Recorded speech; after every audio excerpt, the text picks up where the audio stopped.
Guys, we're having amala for dinner. I don't know how to make amala. My husband is an expert, but I don't know how to make amala. But when we want to do amala, this is what I do. I do it in another way, and I like to show you how to stir your amala to black. So don't laugh at me. It works at the end of the day. I'll show you a few shots of my food. Can you see? Correct amala juju with okra. That's my food. Hope you enjoyed the video. Don't forget to subscribe, like, and share my video. Thank you, and try it and let me know what happened in your trial. I've tried everything. I don't know how to make amala, but I can pound yam.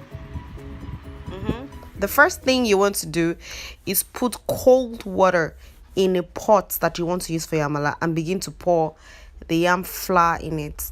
Now, after you've poured it, begin to stir it until it is very smooth.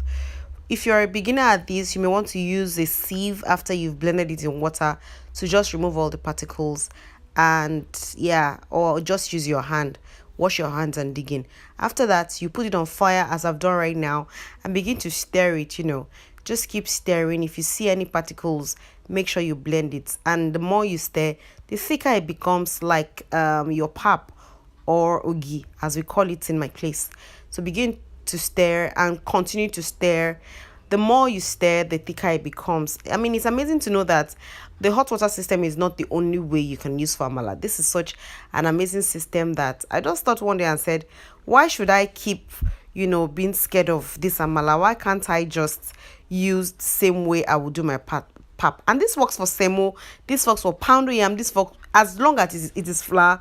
It will work. You can see that it is becoming really thick now, and it has gotten to the point where I need to stop stirring, add some water, and cook it like we'll do the normal amala. So I will stop now, add some water as I've done, cover it, let it cook for about 3 to 5 minutes at most, and open it. Then I put it on the floor, wear my slippers, and dig in like yabado. And I stir this amala to black.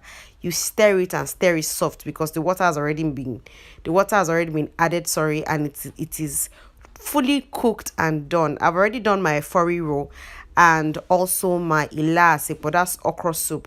And I serve it. You see, so easy and looks gorgeous, delicious. Nothing inside, no particles, nothing to be worried about. My husband absolutely loves this. I love it. Look at how amazing this amala looks. Please like, comment, subscribe, and tell me what you think.